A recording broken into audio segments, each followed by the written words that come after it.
Millionaire divorced his wife from Mistress after secretly emptying the joint account, unaware she owned the bank he used to hide the money. The conference room fell silent as Natalie's voice cut through the air like a blade. Actually, that's what I came to discuss. Every head turned. The cameras stopped moving. Clayton's confident smirk froze on his face. Emily, this isn't the place. It's exactly the place, Clayton. She placed a folder on the table in front of 300 witnesses, her hands steady as stone. Those signatures you've been using, the ones you said were mine, they aren't. What are you talking about? I'm talking about forgery.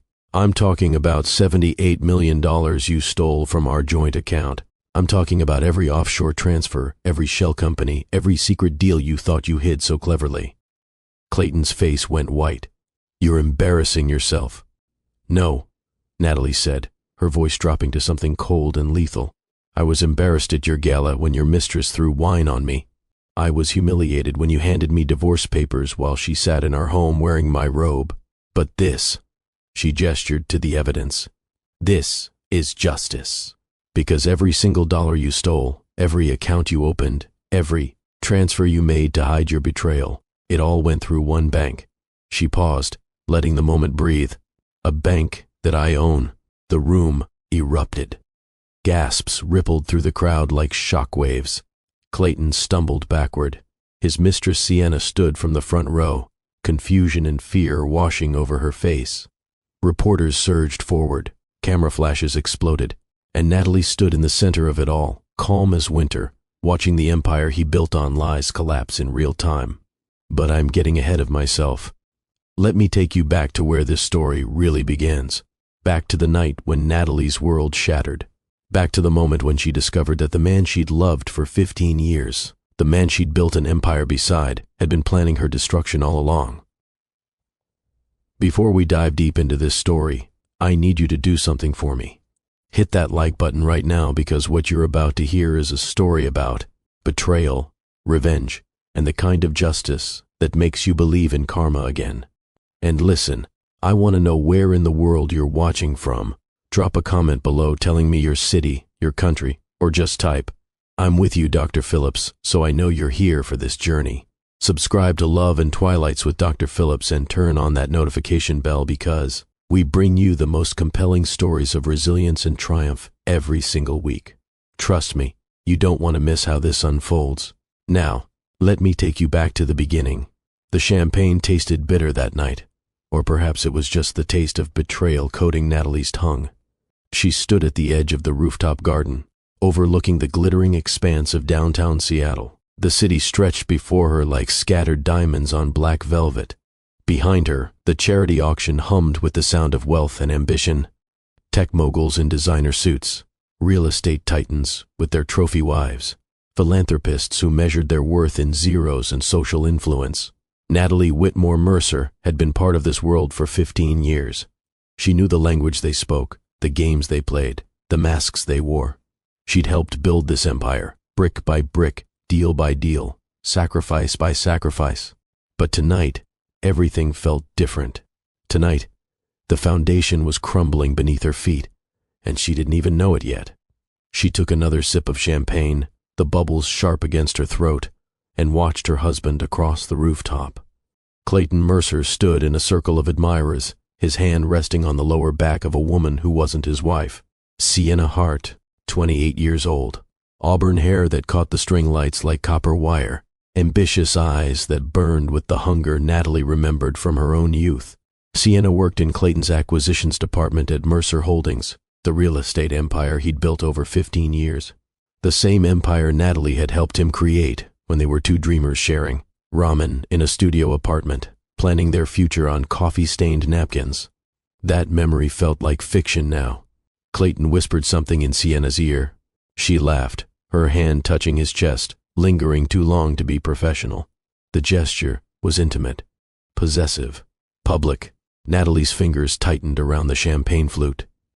She should have been shocked, should have been furious, should have marched across that rooftop and confronted them both, but instead, she felt something colder, something that settled in her chest like ice crystallizing in her veins. Recognition. All the late nights he claimed were business meetings, All the distant looks across the dinner table.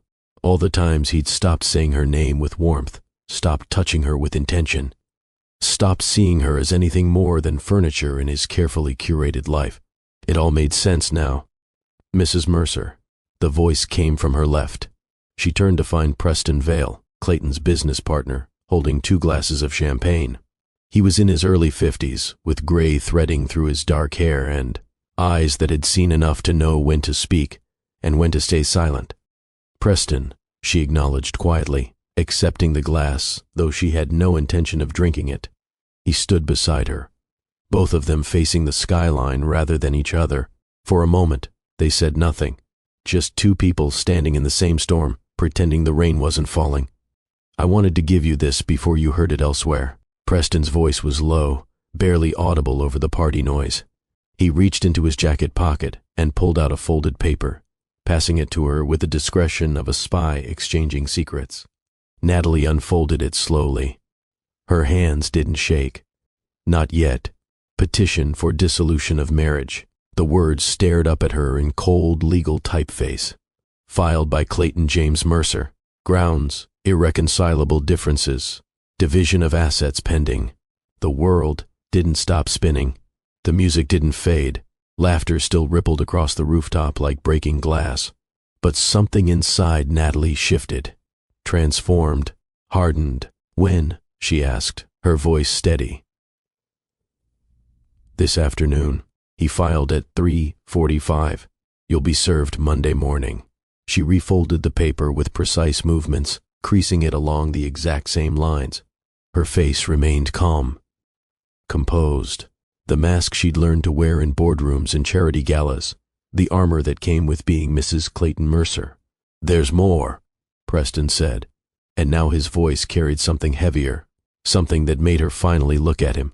His expression was grim. Joint account, the primary one at Seattle First National. He emptied it 3 days ago. The words landed like stones in still water. How much? $78 million. Transferred through a series of shell companies and offshore accounts. He moved it in increments to avoid triggering automatic reviews. Very carefully planned, very deliberately hidden. Now Natalie's hands trembled, just slightly, just enough that she had to set down the champagne glass on the stone ledge before she dropped it. $78 million.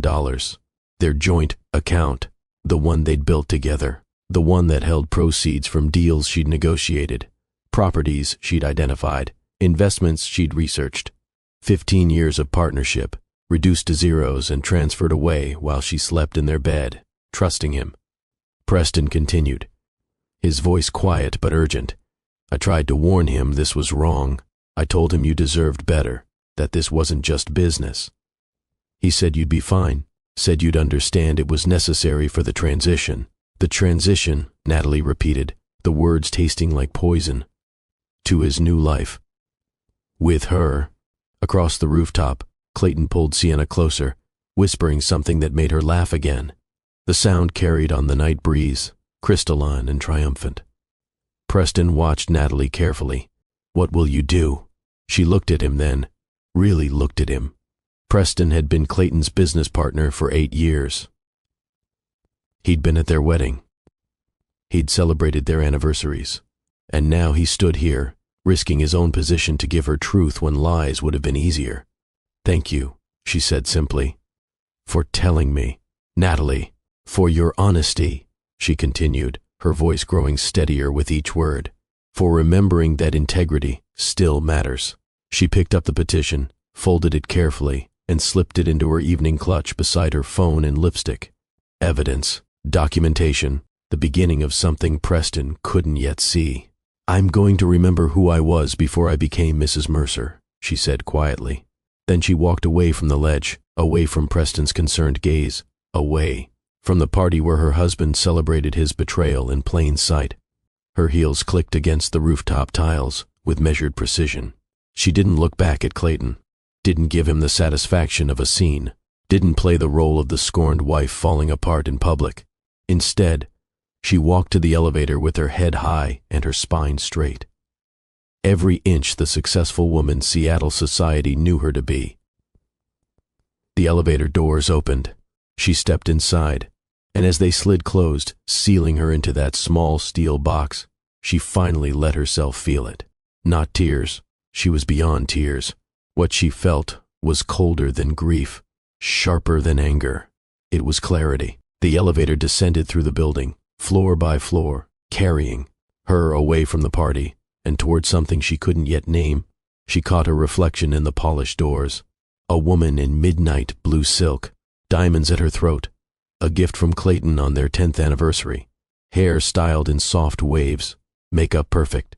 She looked successful, composed, exactly like someone who hadn't just learned her entire life was a carefully constructed lie. The elevator reached the parking garage. The doors opened to fluorescent lights and concrete pillars. Her car waited in its reserved spot, a silver Mercedes that Clayton had surprised her with last year. She wondered now if he'd been planning this even then. If every gift had been guilt, every gesture, calculation. She unlocked the car and slid into the leather seat, closed the door, and sat in silence. Her phone buzzed. A text from an unknown number. "Mrs. Mercer, this is Wesley Park. Preston gave me your number. We need to talk about what your husband doesn't know. Call me when you're ready to fight back." She stared at the message, the screen's glow illuminating her face in the dark garage. Wesley Park. The name triggered a memory. An accountant who'd worked for Clayton 2 years ago. He'd left Mercer Holdings under what Clayton called corporate restructuring. She'd asked about it once, casually, over breakfast. Clayton had dismissed it with an edge in his voice that discouraged further questions. She saved the number. Then she started the car and drove through Seattle's rain-slicked streets. Past the waterfront, where cargo ships sat lit up like floating cities. Past the tech campuses where late-night workers built tomorrow's innovations. Past Pike Place Market, shuttered and silent. The penthouse waited in the heart of downtown, 32 floors above the city. She'd decorated it 7 years ago with such hope. Neutral tones and clean lines. Art from galleries they'd visited together. Photographs of their travels, their milestones, their carefully documented happiness. She parked in the private garage and rode the elevator up to the top floor. The doors opened directly into the penthouse. Home. Except it didn't feel like home anymore. It felt like a museum, a monument to someone else's life. Natalie walked through the living room, past the floor-to-ceiling windows that overlooked Elliott Bay.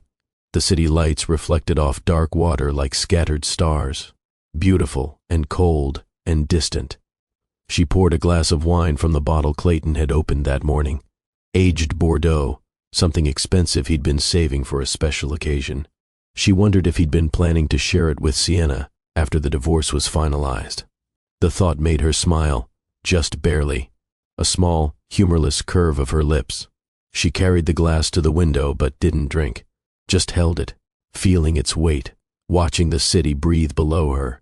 Somewhere out there, Clayton was probably still at the party, probably celebrating, probably toasting with Sienna to their brilliant plan, their perfect crime, their escape into a future built on Natalie's destruction. What he didn't know, what neither of them knew, was that every dollar he'd stolen had a trail. And that trail led somewhere Clayton had never bothered to learn about. Natalie set down the wine glass and walked to her home office, the room Clayton rarely entered because he'd always been too busy building his empire to notice she had one of her own. She opened her laptop. Her fingers moved with purpose across the keyboard, entering passwords and security codes, navigating to systems she hadn't accessed in months. Cascade Financial Trust. The login screen appeared, clean and professional. She entered her credentials. Owner access. The interface loaded. Her grandmother's bank, founded 63 years ago by Margaret Whitmore, back when women weren't supposed to understand money, weren't supposed to build financial institutions, weren't supposed to compete in a man's world. But Margaret Whitmore had never cared much about what she was supposed to do. She'd built Cascade Financial from nothing, started with a small loan office in a converted house, grew it into a regional bank, then a trusted institution for Seattle's business community. She'd handled her clients' money with integrity and discretion, building a reputation, for excellence that survived market crashes and economic upheavals. When Margaret passed away 3 years before Natalie met Clayton, she'd left the bank to her only granddaughter, 23-year-old Natalie Whitmore, fresh out of business school. Suddenly responsible for a $70 million institution, Natalie had kept it separate from her marriage, a quiet legacy she maintained out of respect for her grandmother's memory. She'd never mixed it with Clayton's empire, never mentioned it in their social circles, never brought it into their joint finances. Her grandmother had taught her that real wealth whispered, while poverty shouted.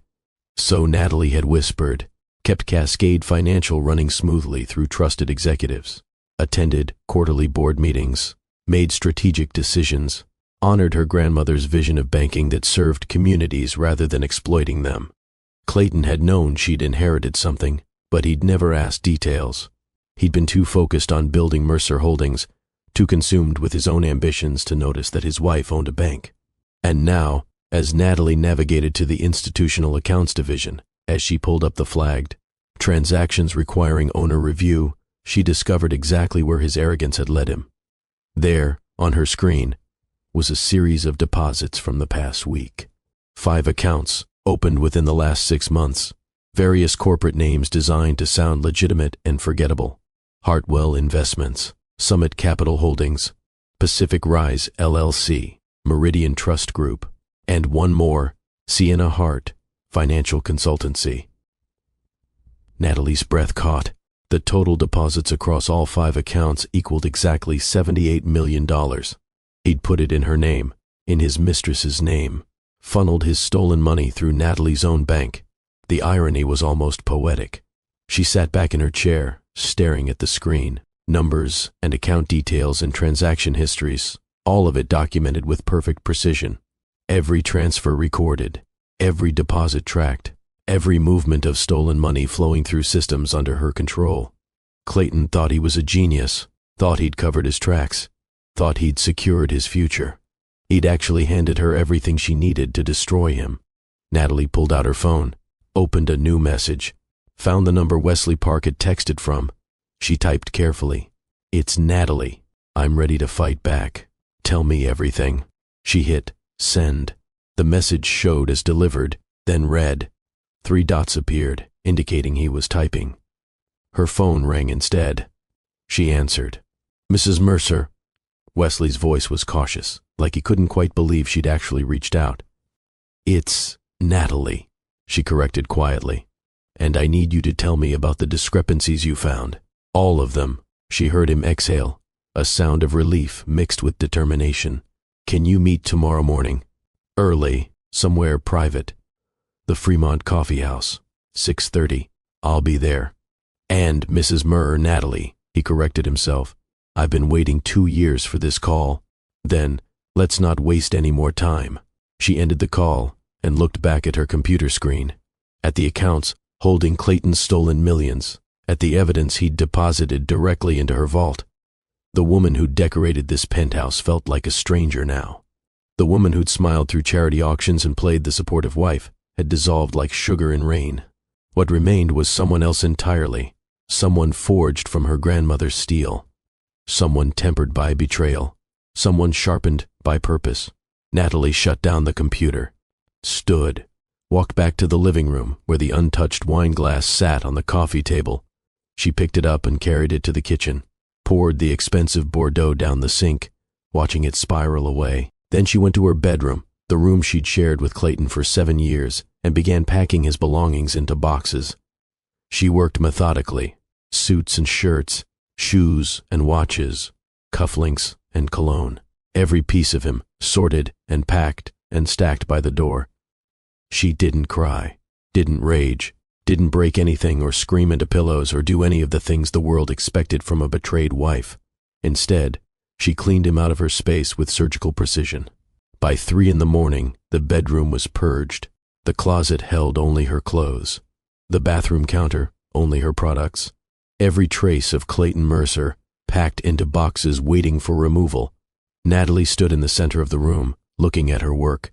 Then she showered, washed away the charity gala and the champagne, and the moment she'd learned the truth, stood under water as hot as she could stand, letting it scald away the woman she'd been. When she finally emerged, wrapped in a towel, her skin pink from heat, she looked at herself in the mirror. Her grandmother's eyes looked back at her, gray-blue and sharp and unbreakable. She remembered being 10 years old, sitting in her grandmother's office at Cascade Financial.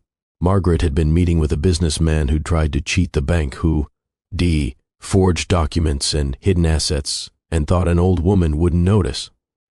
Natalie had watched her grandmother dismantle his lies with calm, devastating precision, had watched him leave that office pale and shaking while Margaret sat serene as still water. Afterward, young Natalie had asked how she'd known he was lying.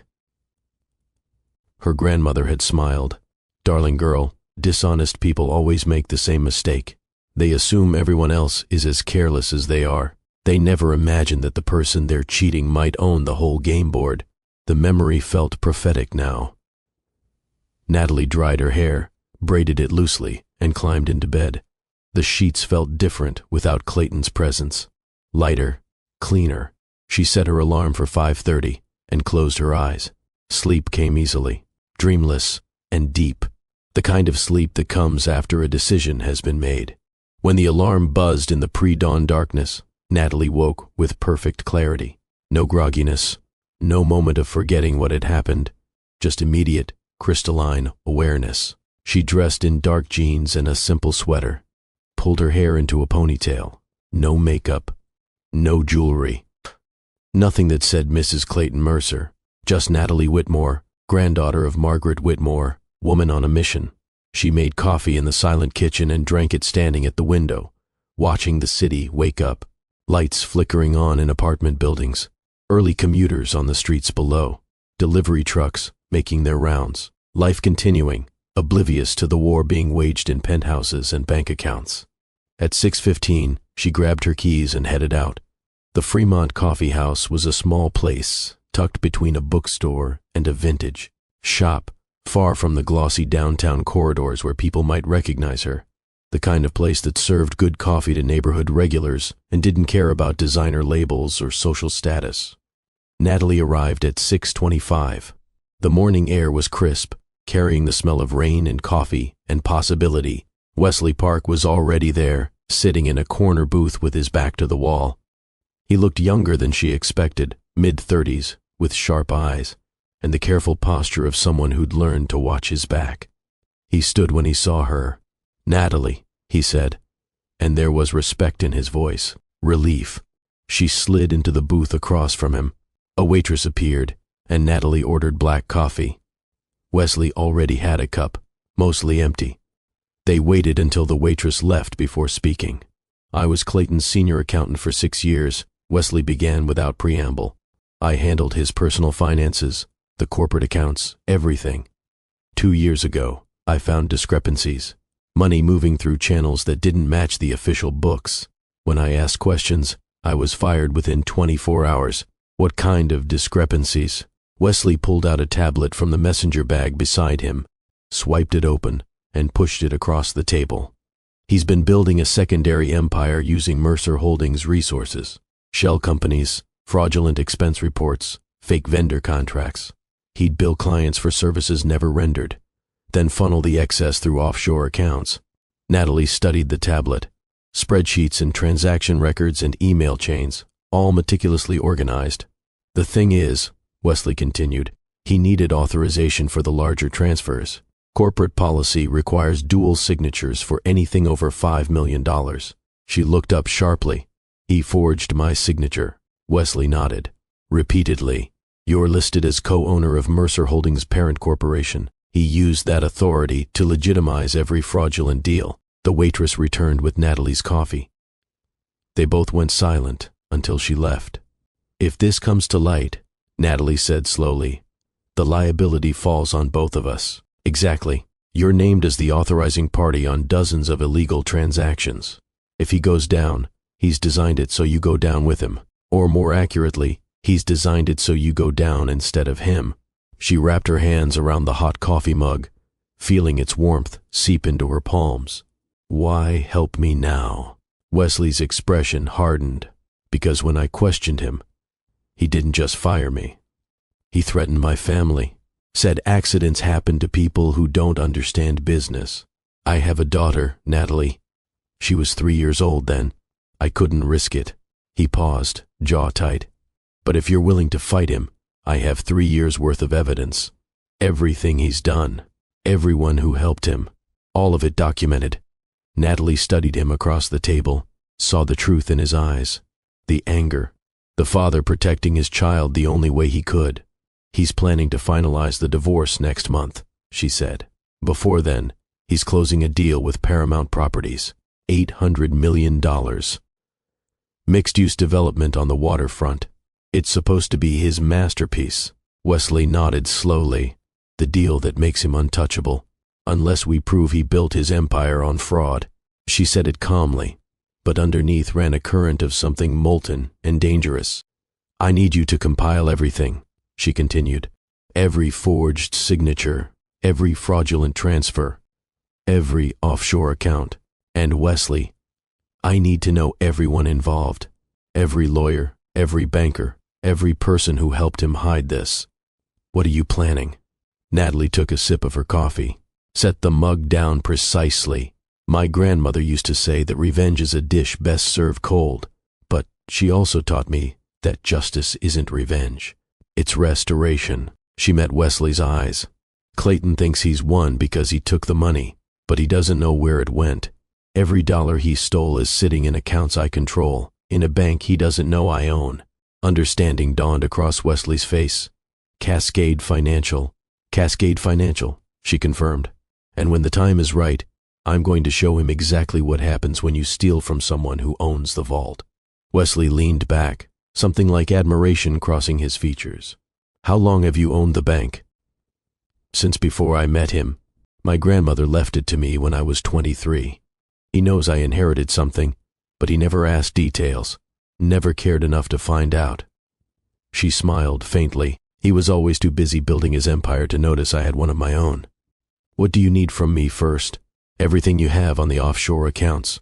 I want transaction dates, amounts, destination banks. I want to trace every dollar from the moment it left our joint account to where it ended up. Wesley nodded, already making notes on his tablet. I'll have it compiled by tomorrow. But Natalie, you should know there are others. People he forced out like me. People who questioned his practices and paid for it. Can you connect me with them? If they're willing. Some are still afraid of him. Then tell them they don't have to be afraid anymore, Natalie said quietly. Tell them someone's finally fighting back. They talked for another hour, Wesley explaining the structure of Clayton's fraud, the timeline of his deceptions, the carefully constructed house of cards he'd built. With every revelation, Natalie's resolve hardened. This wasn't just about the money. It wasn't even just about the betrayal. It was about every person Clayton had crushed on his way up. Every employee he'd threatened. Every partner he'd cheated. Every rule he'd broken because he believed himself untouchable. When they finally left the coffee shop, the sun had risen fully, casting long shadows across Fremont's quirky streets. Wesley, Natalie said as they stood beside their cars. Thank you for keeping this evidence, for having the courage to come forward. He shook his head. You're the one with courage. I'm just handing you the ammunition. You're the one who has to pull the trigger. Then I won't miss. She drove back to the penthouse, her mind already strategizing. Wesley was compiling evidence. She had access to the bank accounts. She needed legal counsel, someone brilliant and discreet, someone who understood both corporate law and high-stakes divorce. Rochelle Tan. The name came to her as she parked in the garage. Rochelle was an attorney she'd met at a women's business conference 3 years ago. Sharp, strategic, with a reputation for destroying opponents who underestimated her because she looked like she should be modeling instead of practicing law. Natalie pulled out her phone and searched for Rochelle's firm, Tan and Associates, downtown Seattle.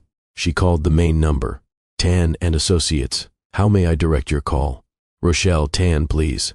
Tell her it's Natalie Whitmore calling. A pause, then hold music. 2 minutes later, a familiar voice came on the line. Natalie Whitmore, I haven't heard from you in ages. Rochelle, I need your help. It's urgent, and it's complicated. The best cases always are. When can you come in? Today. This morning, if possible. I'll clear my schedule. 10 o'clock. Thank you. Natalie. Rochelle's voice shifted, losing its professional polish. Are you okay? Not yet. But I will be. Then, I'll see you at 10. Natalie ended the call and sat in her car for a moment, gathering herself. Then she went upstairs, showered again, and dressed in a charcoal suit. Professional armor. She pulled her hair into a sleek bun, applied minimal makeup, and looked at herself in the mirror. She looked like someone who meant business. Perfect. At 9:45, she walked into Tan and Associates' sleek downtown office. Glass and steel, and the quiet hum of serious legal work being done. The receptionist directed her to Rochelle's office on the 20th floor. Rochelle stood when Natalie entered. She was in her late 30s, with dark hair cut in a sharp bob and eyes that missed nothing. They hugged briefly. Then Rochelle closed the door and gestured to the sitting area by the windows. Tell me everything, she said simply. So, Natalie did. She started with the charity auction, Preston's warning, the divorce petition. She explained the emptied account, Wesley's evidence, the forged signatures, and finally, she revealed Cascade. Financial, the accounts holding Clayton's stolen millions, the poetic justice of him depositing his crimes directly into her vault. Rochelle listened without interrupting, occasionally making notes on a legal pad. When Natalie finished, Rochelle sat back and exhaled slowly. She paused, searching for words. This is one of the most egregious cases of fraud and betrayal I've ever heard. And I've heard a lot. Can we stop him? We can destroy him, Rochelle said bluntly. But you need to decide what outcome you want. Quiet settlement, public exposure, criminal prosecution. Each path has different consequences. Natalie didn't hesitate. I want him to face it publicly, the same way he planned to humiliate me.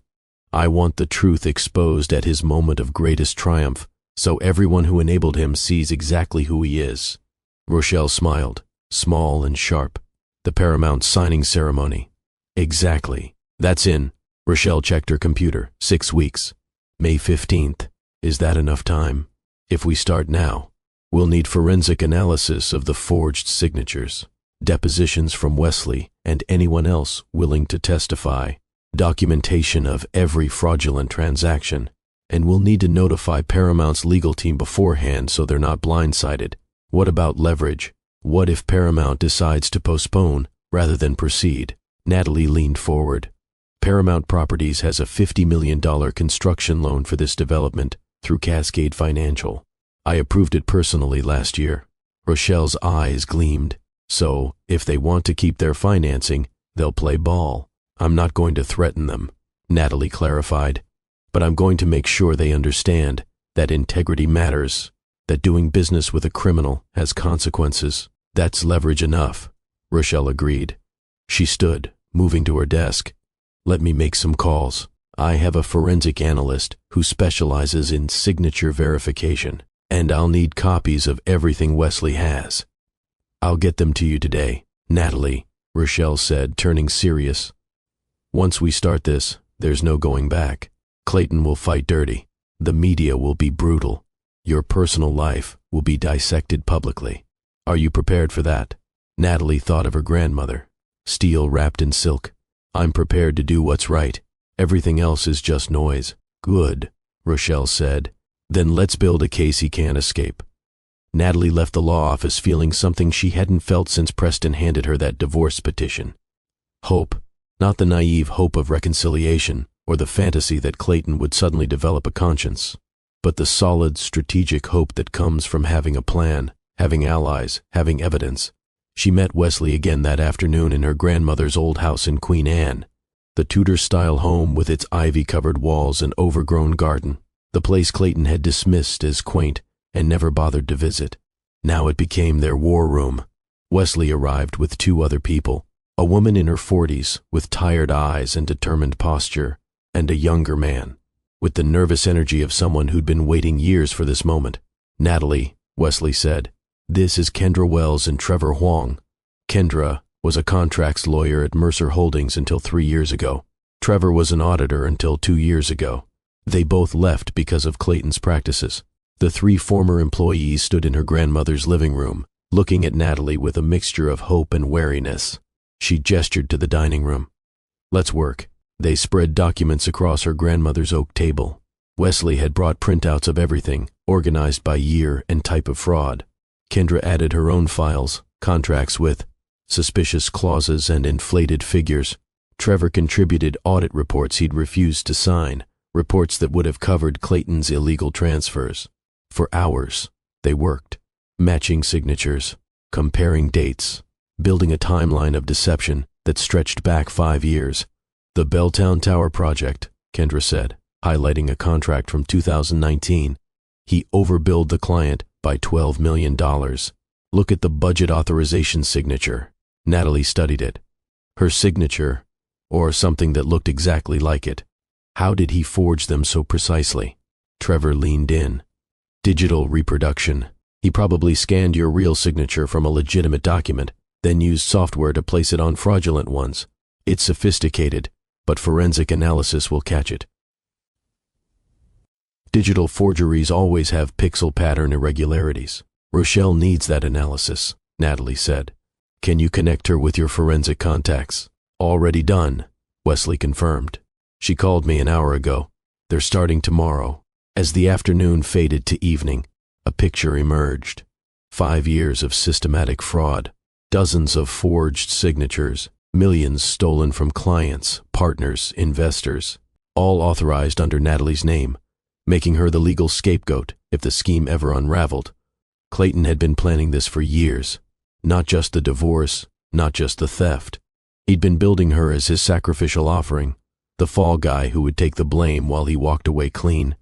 The realization settled over the room like cold fog. "He was going to frame you," Kendra said quietly. "If anyone investigated, all the evidence pointed to you." "But it points both ways," Natalie said. "Every forged signature is also evidence of his crime.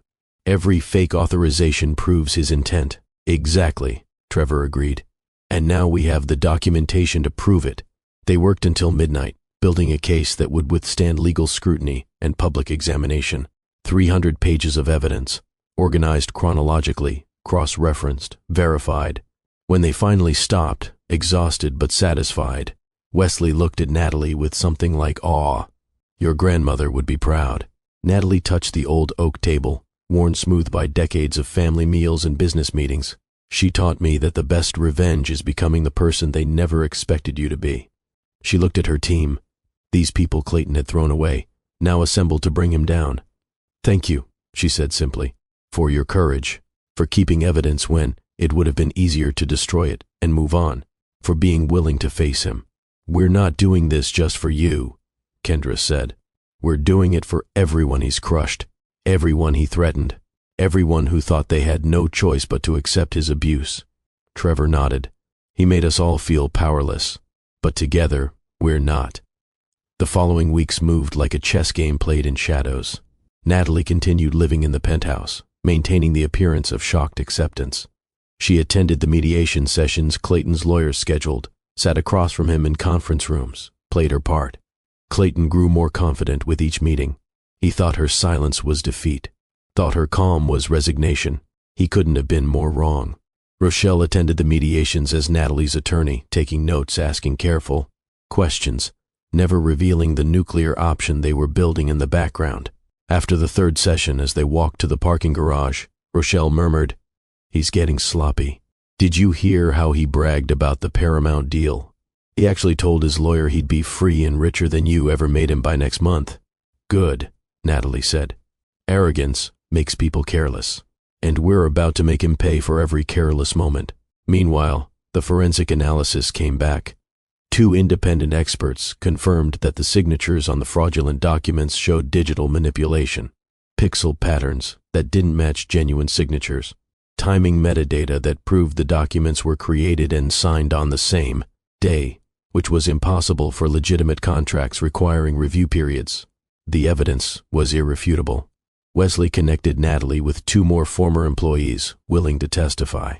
Both had been forced out after questioning suspicious practices. Both had kept documentation. The alliance grew. 8 people now, working from Natalie's grandmother's house, building a case that would dismantle Clayton's empire piece by piece.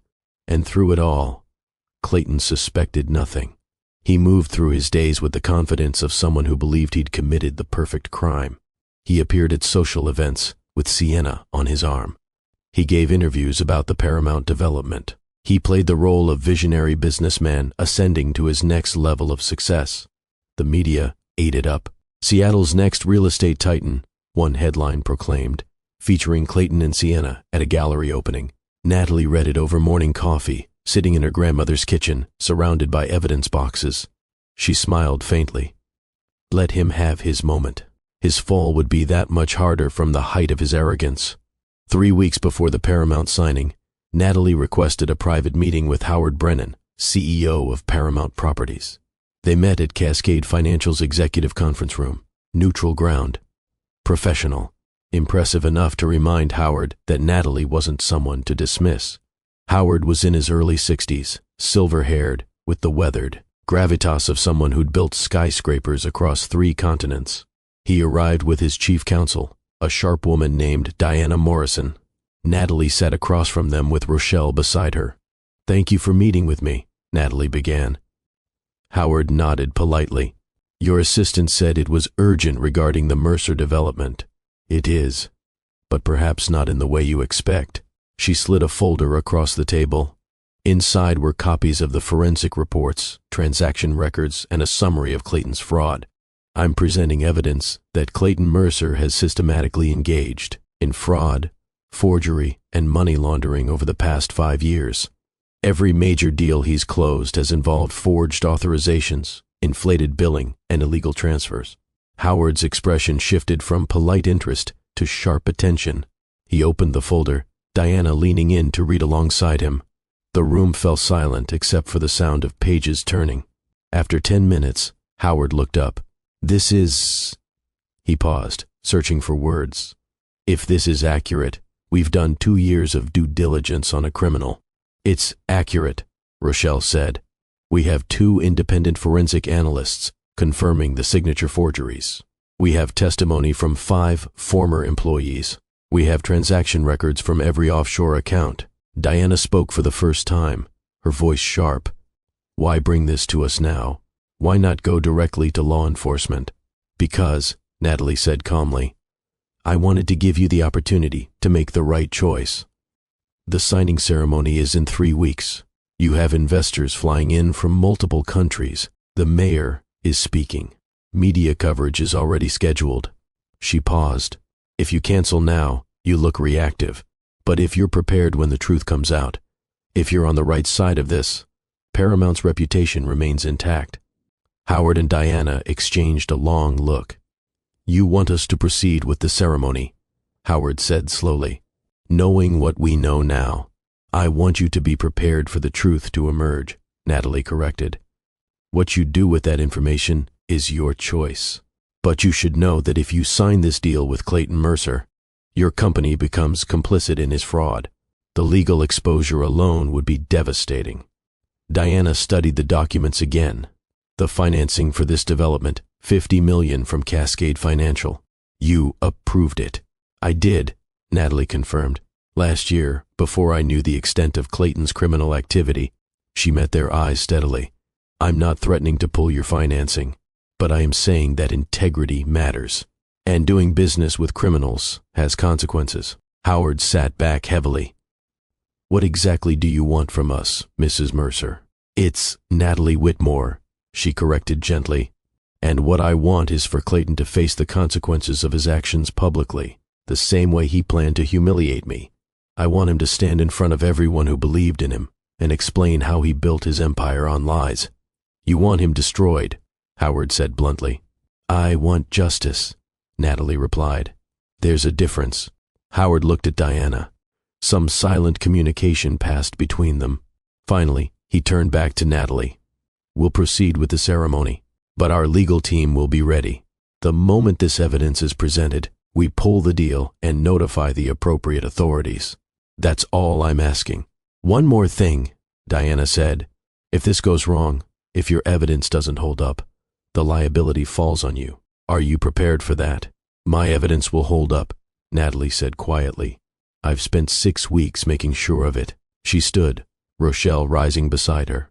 Thank you for your integrity, for being willing to do the right thing, even though it complicates your plans. Howard stood as well, offering his hand. My father built Paramount on the principle that your reputation is your only real asset. We won't compromise ours by partnering with a criminal. They shook hands. As Natalie left the conference room, Rochelle murmured, That went better than I expected, because they're smart enough to know a sinking ship when they see one. Now, we just need to make sure it sinks at exactly the right moment. The final 2 weeks passed in a blur of preparation. Rochelle filed notifications with the SEC, providing them with preliminary evidence and requesting they have investigators ready for May 15th. Wesley compiled the final witness list. Kendra and Trevor organized exhibits for courtroom presentation. And Natalie, she played her role with perfect precision.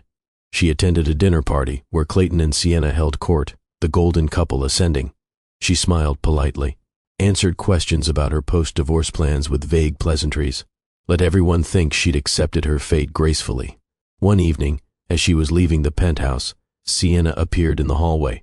She was slightly drunk, champagne-flushed, wearing a designer dress that probably cost more than most people's monthly rent. You're still living here, Sienna said, her words slightly slurred. Can't afford your own place yet. She laughed, the sound grating. Clayton said he's keeping you here until the papers are final. Isn't that pathetic? Natalie looked at her for a long moment. This young woman who'd thought she was clever, who'd thought she was special, who had no idea she was just another pawn in Clayton's game. It's called patience, Natalie said softly. You should try it sometime. Sienna frowned, unsure if she'd been insulted. Natalie walked past her to the elevator, leaving the younger woman confused in the hallway. After that night, Sienna's laughter around the penthouse sounded forced. Her glances at Natalie grew sharper, more uncertain. She felt something shifting but couldn't name it. Clayton noticed nothing. He was consumed by his approaching triumph, blind to everything except his own brilliance. The night before the ceremony, Natalie stood in her grandmother's study, reviewing the evidence one final time. 300 pages, 8 witnesses, irrefutable proof. She picked up a photograph from the shelf. Her and her grandmother standing in front of Cascade Financial's original building when Natalie was just 10 years old. Her grandmother's hand on her shoulder, both of them smiling. If they destroy your name, her grandmother had said once, rebuild your meaning. Tomorrow, Natalie would do exactly that. She shut off the light and went home to the penthouse one last time. Clayton was already asleep, or pretending to be. She didn't care which. She packed a small bag with essentials. Tomorrow, win or lose, she wouldn't be coming back here. This phase of her life was ending. A new one was about to begin. She lay down in the guest room where she'd been sleeping for the past month, set her alarm for 5:30, and closed her eyes. Tomorrow, Justice would arrive dressed in white. She woke before the alarm, her body already knowing this was the day. May 15th arrived with unseasonable sunshine. Seattle's typical gray clouds had parted overnight, leaving the sky clear and bright. The kind of morning that felt like the universe itself was paying attention. Natalie stood at the window of the guest room, watching the city wake up. From 32 floors above, Seattle looked peaceful, beautiful, unaware that in a few hours, one of its most prominent citizens would fall from grace in spectacular fashion. She showered and dressed with ritual care, white suit, tailored perfectly. The color was deliberate. Purity, truth, new beginnings. She'd chosen it weeks ago, knowing the symbolism would photograph well, knowing it would stand in stark contrast to whatever expensive power suit Clayton wore. She pulled her hair into a sleek low bun, applied minimal makeup, just enough to look polished on camera. Diamond studs in her ears, the ones her grandmother had given her for college graduation. Nothing from Clayton, nothing that belonged to the life she was about to dismantle. She looked at herself in the mirror. The woman looking back was someone new. Not the hopeful bride from 15 years ago. Not the supportive wife who'd sacrificed her own ambitions. Not even the betrayed woman from the rooftop auction 6 weeks ago. This was Natalie Whitmore, owner of Cascade Financial, granddaughter of Margaret Whitmore, woman who'd been underestimated and was about to prove exactly what that cost.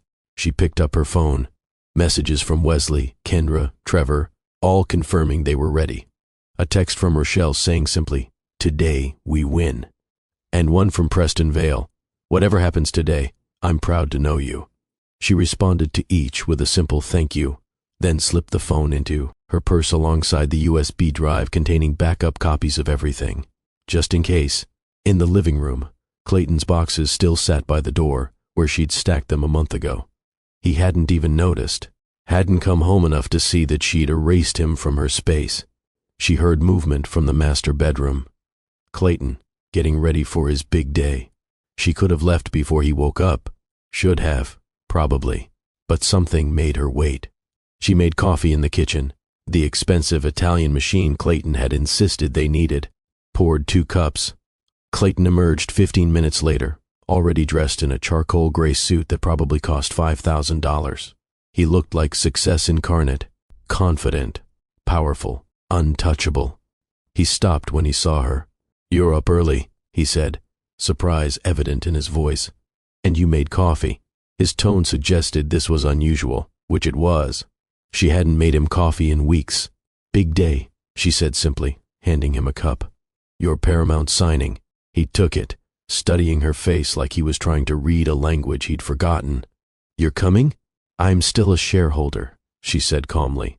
"I like to see where things end up." Something flickered in his expression. Discomfort, maybe, or suspicion. But his arrogance was stronger. "Suit yourself," he said, "though I'm not sure why you'd want to watch me succeed." "Maybe I'm learning to let go," she replied. The lie tasted like honey on her tongue. He bought it. Of course he did. He always believed what he wanted to believe. "Good," he said. "You'll be happier once you accept this is for the best. Sienna and I, we're the future. You and me, we were just the foundation." "The foundation," Natalie repeated softly. "Exactly.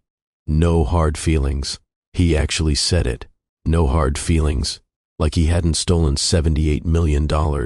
Like he hadn't forged her signature dozens of times. Like he hadn't built his entire escape plan on framing her for his crimes. "None at all," she said. Clayton drank his coffee, checked his watch, and headed for the door. "I'll see you there, I suppose." "You will." He left without looking back. Natalie stood in the kitchen, listening to the elevator descend. Then she poured his remaining coffee down the sink, rinsed the cup, and set it in the dishwasher. That was the last time Clayton Mercer would drink coffee in her home. She gathered her things, took one final look at the penthouse, and left. The Columbia Tower stood in downtown Seattle's heart, 76 floors of glass and steel and ambition. The event hall on the 40th floor had been transformed for the occasion. Banners proclaiming the Aurora Complex development, displays showing architectural renderings, screens playing promotional videos of Seattle's waterfront future. Media had already arrived, setting up cameras and testing lights. Reporters from the Seattle Times, the business journals, even a few national outlets. This was a significant deal. $800 million. The kind of development that shaped cities. Investors milled about in expensive suits, speaking in hushed tones about portfolios and returns. City officials glad-handed, always aware of the cameras. And at the center of it all, Clayton Mercer held court like a king on Coronation Day. Sienna stood beside him in emerald silk, her hand possessively on his arm. They looked perfect together, young love and older success. The narrative practically wrote itself. Natalie arrived at 9:30, a full hour before the ceremony's official start. She entered through a side entrance, avoiding the main lobby where reporters clustered. Rochelle met her in a quiet hallway. "Everything's in place," the attorney said. "Howard and Diana know what's coming. SEC investigators are in the building, waiting in Howard's private office. The forensic analysts are on standby for questions. Wesley, Kendra, and Trevor are already here." "And the evidence?" Rochelle patted her briefcase. "Every page, every exhibit, every piece of documentation. He can't escape this." "Then, let's give him enough rope." They walked together toward the main event hall. Natalie moved with deliberate calm, her heels clicking against marble floors like a metronome counting down to detonation. When she entered the hall, conversations paused. Heads turned. Whispers rippled through the crowd. "Isn't that Clayton's wife? What's she doing here? I thought they were divorced. Almost divorced. Brave of her to come." Or desperate. Natalie heard it all. Let them whisper. Let them speculate. In 90 minutes, they'd understand everything. Preston Vale appeared at her side almost immediately. "Natalie," he said quietly, "are you sure about this?" She looked at him, this man who'd risked his own position to give her truth when lies would have been easier. "I've never been more sure of anything." He nodded slowly. "Then, I'll be right here if you need me." She found a seat in the third row, deliberately not in the front where family typically sat. She wanted distance, wanted to be able to see everything clearly. The room filled gradually. By 10:15, every seat was occupied. Standing room only in the back, cameras positioned at strategic angles, the energy of significance humming through the space. At 10:25, Howard Brennan took the stage. He looked composed, professional, but Natalie could see the tension in his shoulders. He knew what was coming, was braced for it. "Good morning, everyone. Thank you for joining us for what we expect to be a historic moment in Seattle's development landscape. Today, Paramount Properties is proud to announce our partnership with Mercer Holdings on the Aurora Complex, an $800 million mixed-use development that will transform our waterfront." Applause rippled through the audience. Cameras flashed. Howard continued, discussing the project's scope, its economic impact, its vision for sustainable urban living. He spoke for 10 minutes, painting a picture of Seattle's gleaming future. Then he introduced Clayton.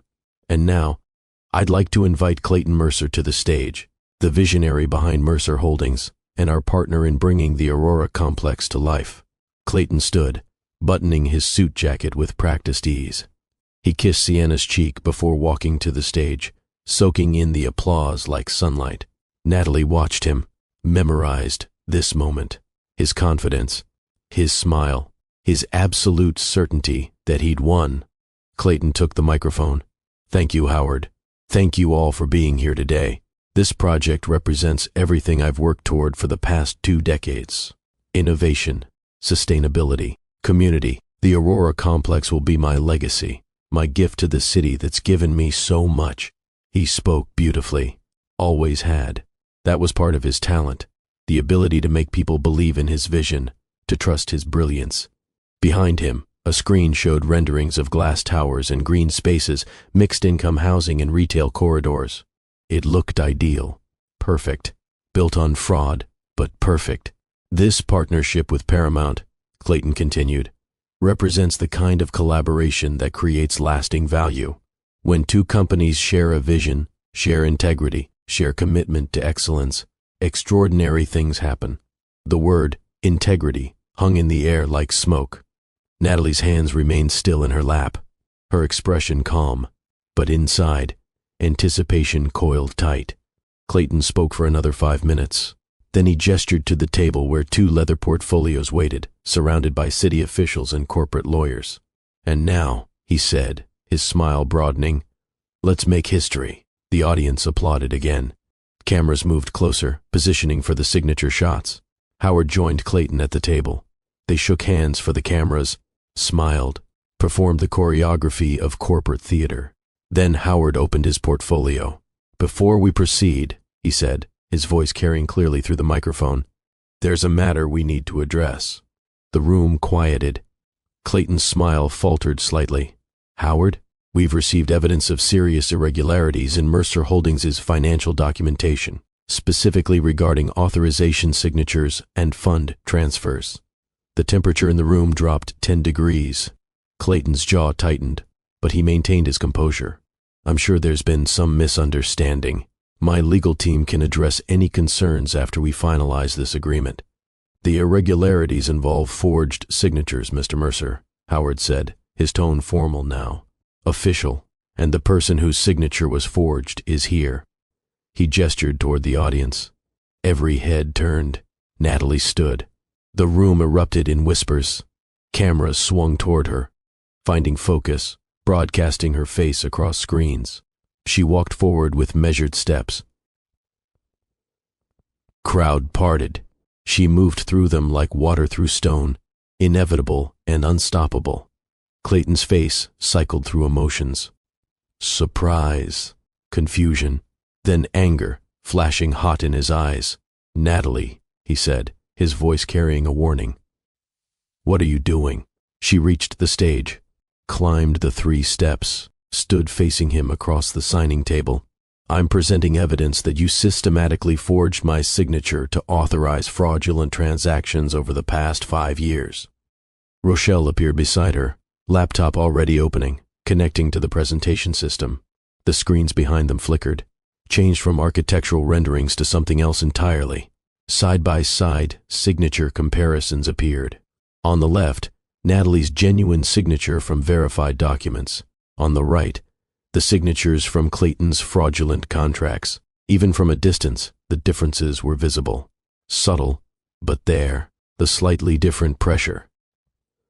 The digital artifacts, the metadata timestamps showing impossible signing dates, evidence that every dollar you claimed to earn through genius was actually stolen through deception, Natalie continued, her voice steady and clear. The forensic analysis appeared next, technical breakdowns highlighting the digital manipulation, expert certifications, irrefutable proof. "This is insane," Clayton said, his voice rising. "You're embarrassing yourself because you can't accept that our marriage is over. Our marriage is the least of your problems right now." She advanced to the next slide. Transaction records, offshore accounts, money trails leading from Mercer Holdings through shell companies to hidden accounts. The room was silent now, except for the clicking of camera shutters. "You emptied our joint account," Natalie said, addressing the room now, not just Clayton. $78 million that you transferred through a series of shell companies and offshore accounts.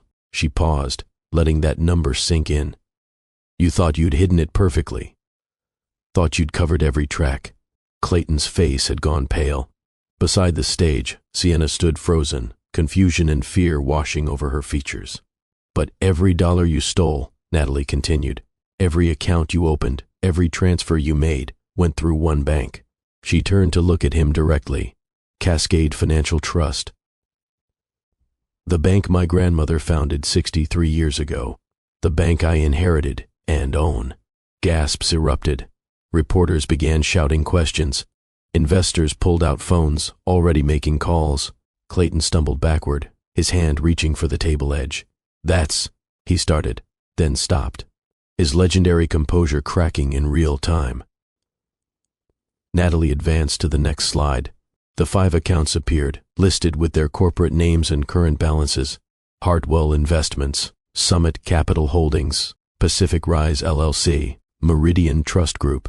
She paused on the last one, and Sienna Hart Financial Consultancy.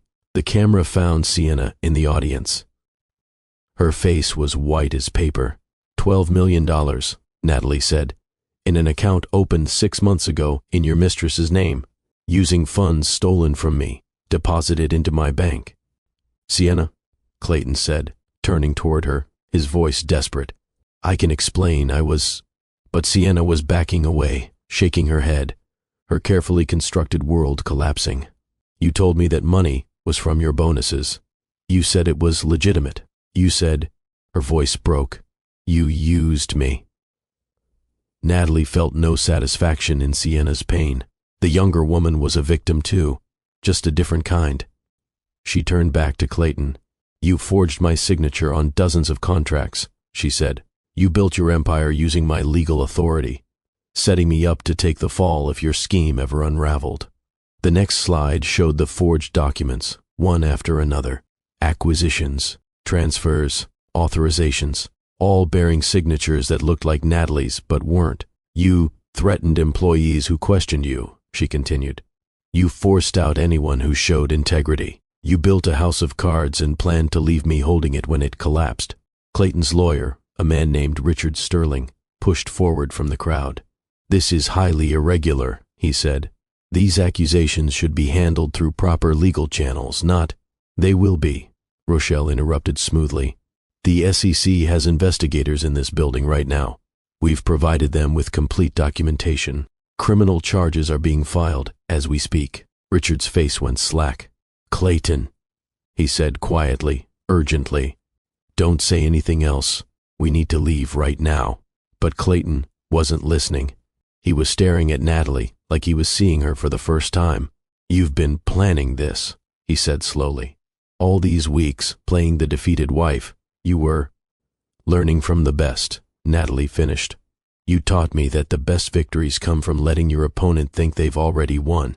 She stepped closer, her voice dropping to something only he could hear beneath the chaos erupting around them. You forgot who I was before I became Mrs. Mercer. You forgot that I built empires before I helped build yours. You forgot that my grandmother taught me how to survive men who thought they were untouchable. His hands were shaking now. Actually shaking. My grandmother used to say that real power doesn't announce itself, Natalie said. It waits. So I waited, Clayton, and now everyone sees exactly who you are. Howard Brennan stepped forward, his voice cutting through the noise. Paramount Properties is withdrawing from this agreement effective immediately. Our legal team will be cooperating fully with federal investigators. He looked at Clayton with barely concealed disgust. This deal is dead, Mr. Mercer. You can't do this, Clayton said, but his voice lacked conviction. He knew it was over, knew the walls were closing in. We can and we have, Diana Morrison said, appearing beside Howard. Our due diligence was based on fraudulent representations. This contract is void. Security guards were moving through the crowd now, making their way toward the stage. Behind them, two people in dark suits that screamed federal investigators. Clayton saw them coming. For just a moment, he looked at Natalie. Really looked at her. And in his eyes, she saw the exact moment he understood. Not just that he'd lost, but that he'd always been going to lose. From the moment he'd underestimated her, his fate was sealed. Natalie, he said, his voice breaking on her name. But she had nothing more to say to him. She turned and walked off the stage, through the crowd of reporters now shouting questions, past Sienna, who stood crying into her phone, past the investors already calculating their losses. Wesley, Kendra, and Trevor waited near the exit. They'd watched everything from the back of the room. As Natalie reached them, Trevor smiled. That was beautiful. That was justice, Natalie corrected. Rochelle joined them, already fielding calls on her phone. The SEC wants to depose you tomorrow, she said to Natalie. And CNN is requesting an exclusive interview. Tomorrow is fine. CNN can wait. She looked back once. Security had reached Clayton. The federal investigators were showing badges, speaking in low tones. Richard Sterling was gesturing frantically, already trying to control damage that couldn't be controlled. Clayton stood in the center of it all, his perfect suit and perfect hair and perfect confidence all meaningless now. His empire was falling, and everyone was watching. Let's go, Natalie said to her team. They left through the side exit, emerging into brilliant sunshine. The contrast was almost jarring. Inside, chaos and collapse. Outside, a beautiful May day in Seattle. Preston was waiting by his car. He'd slipped out during the commotion. Did it, he said. We did it, Natalie corrected. You started this by telling me the truth. You made this possible. What happens now? Now, she said, looking up at the Columbia Tower where her old life was ending. Now I rebuild. Her phone buzzed constantly. Text messages. News alerts. The story was already spreading. Mercer Holdings CEO exposed in massive fraud scheme. Wife reveals husband's theft at public signing ceremony. Seattle real estate mogul faces federal charges. Natalie silenced her phone. I need to give a statement, she said to Rochelle, before the media creates their own narrative. Already arranged, Rochelle replied. Press conference at 4 o'clock at my office. We'll control the message. Good. They dispersed to their various tasks. Wesley, Kendra, and Trevor to prepare for depositions. Rochelle to coordinate with the SEC. Preston back to Mercer Holdings to begin the process of salvaging what could be salvaged from the legitimate business. Natalie drove to her grandmother's house in Queen Anne. The Tudor with its overgrown garden and creaking floors, the place that had been her war room and would now become her sanctuary. She sat in her grandmother's study, surrounded by the books and photographs, and memories of a woman who'd faced her own battles with grace and steel. On the desk was a framed quote her grandmother had kept. "The best time to plant a tree was 20 years ago. The second best time is now." Natalie had spent 6 weeks preparing for this day, and now it was done. But the work wasn't finished. This was just the beginning. Her phone rang. An unknown number. She almost didn't answer, but something made her pick up. "Ms. Whitmore?" "Yes, this is Amanda Chen from the Seattle Times. I'm working on the Mercer story. I wanted to ask if the rumors are true that you're taking over the Aurora Complex development." Natalie paused. She hadn't announced that yet, but news traveled fast in Seattle's business community. "No comment at this time," she said carefully. "But you're not denying it?" "I'm saying that my focus right now is on ensuring justice is served and that innocent employees of Mercer Holdings are protected during this transition." "So there will be a transition? You're planning to restructure the company?" "I'm planning to build something that honors integrity instead of exploiting it." "That's a quote I can use?" "Yes." Natalie ended the call. Rochelle would handle the rest of the media inquiries. She stood and walked to the window. The view from her grandmother's study looked out over the neighborhood. Modest homes and old trees and real people living real lives. This was more authentic than the penthouse view had ever been. Her phone buzzed again. This time, a text from a number she recognized. The penthouse building management. "Mrs. Mercer.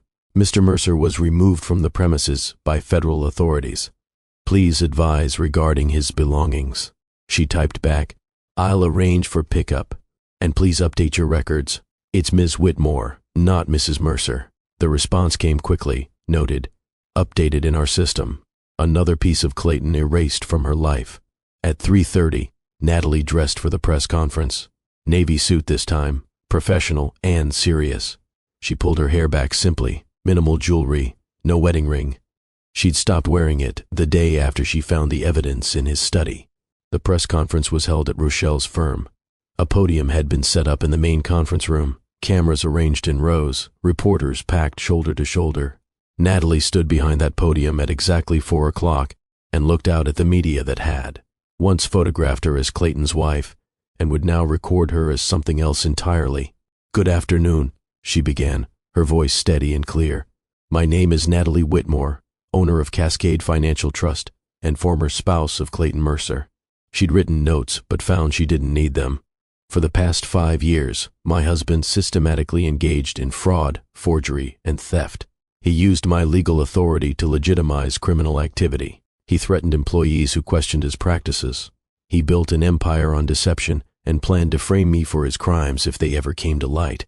The cameras never stopped recording. "Today, with the help of courageous former employees and skilled legal counsel, I presented irrefutable evidence of these crimes to Paramount Properties, the SEC, and the public. Clayton Mercer is now facing federal charges. His assets have been frozen, and justice is finally being served." Questions erupted, but she raised a hand. "I know you have questions. I'll answer what I can. But first, I want to say this. I'm not the only victim of Clayton Mercer's actions. Employees were threatened and forced out. Business partners were cheated. Investors were defrauded, and a young woman named Sienna Hart was used as an unwitting accomplice in money laundering." She paused, making sure that last part registered. Sienna had no knowledge of the illegal accounts opened in her name. She believed Clayton's lies the same way I once did. She's a victim, not a criminal, and I hope the media and public will remember that as this story unfolds. It was a kindness Sienna probably didn't expect, and certainly didn't deserve. But Natalie gave it anyway, because cruelty wasn't justice. Now, I'll take questions. For 45 minutes, she answered what she could. Yes, she owned Cascade Financial. No, Clayton hadn't known. Yes, all the stolen money had been traced. No, she wouldn't be seeking compensation beyond what was legally owed from the divorce settlement. When asked if she felt vindicated, she paused. "I don't feel vindicated," she said finally. "I feel sad that it came to this, I feel angry that so many people were hurt, but I also feel hope that maybe this sends a message that fraud has consequences, that power doesn't. Protect you from justice, that the people you underestimate might be stronger than you ever imagined. That quote would be in every headline by evening. When the press conference ended, Rochelle pulled her aside. That was perfect. You came across exactly how we wanted. Strong, but not vindictive. Truthful, but not emotional. I am emotional, Natalie said quietly. I'm just not letting it control me. That's strength. That night, alone in her grandmother's house, Natalie finally let herself cry. Not for Clayton, not for the marriage that had been a lie, but for the years lost, for the version of herself who'd believed in partnership and trust, for the innocence that could never be recovered. She cried until she was empty. Then she showered, put on comfortable clothes, made tea, and sat in her grandmother's favorite chair. The news was everywhere, every channel, every website, every social media platform. The story had everything: betrayal, hidden money, dramatic confrontation, powerful woman's revenge. Except it wasn't revenge. It was restoration. Her phone rang.